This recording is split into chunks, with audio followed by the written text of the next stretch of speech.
עזרי ממעדנו יויסף שמיים ואורץ על יתן עמו יתרק לך על יונם שמרך הנה לא יונם ולא יישון שומר ישראל אדוני שמרך אדוני צילך על יד ימינך יום יום השם שלו יככו ויורח בלוי לו אדוני ישמורכם מכל רוע ישמר את נפשך אדוני ישמור צאצכו ויחו מעטו ויד אילום.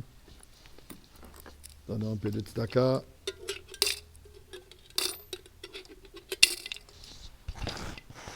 Et partageons un Dvar Torah.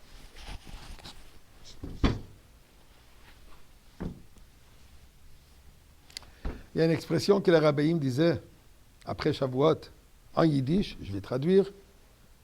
Bist du der Rob vom Berg? Est-ce que tu es déjà descendu de la montagne? Bien sûr, faisant allusion, est-ce qu'on est déjà descendu du mont Sinaï?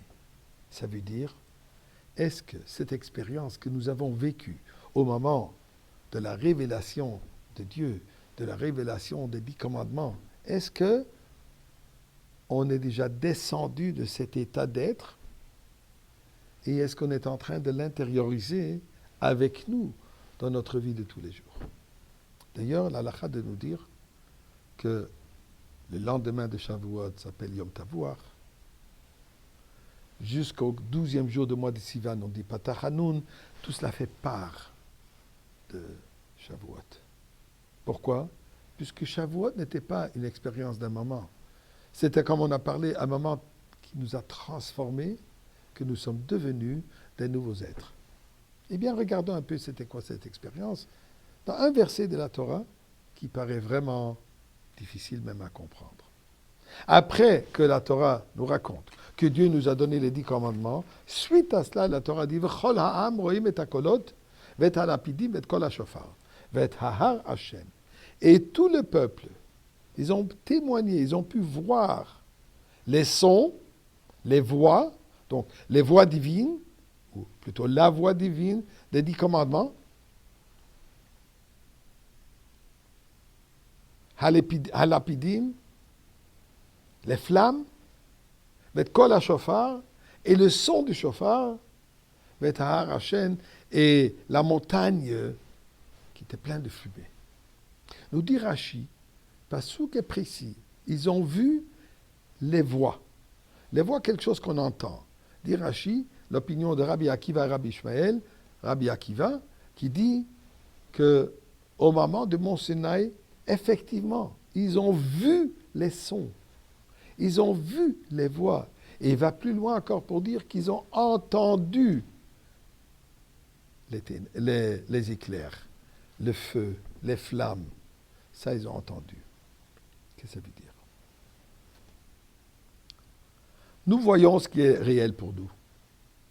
Nous voyons les objets matériels, le monde physique, la divinité, la spiritualité. Dieu, on n'est pas capable de le voir physiquement. On le croit, on l'entend, on l'expérience, mais ce n'est pas quelque chose que nous voyons.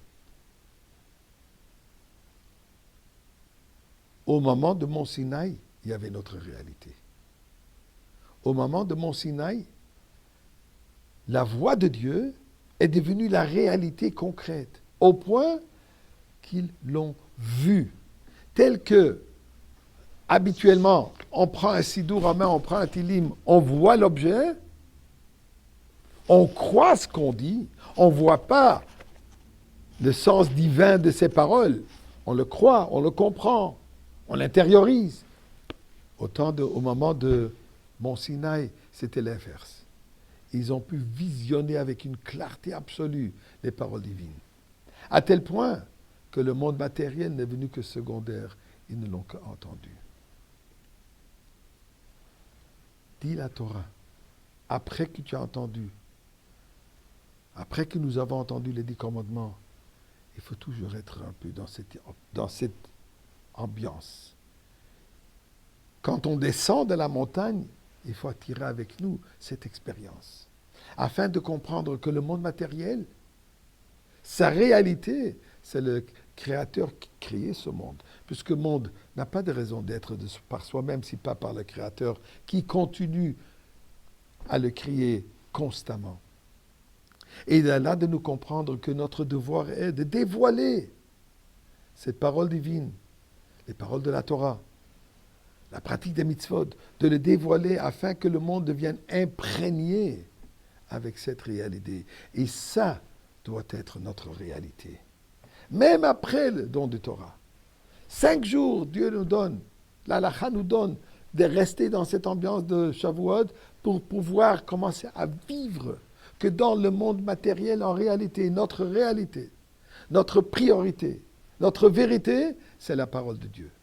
En vivant de cette manière, on arrivera au moment où ça va se manifester dans le monde entier, le temps de la Géoula où il est dit, ça sera la réalité du temps de Mashiach.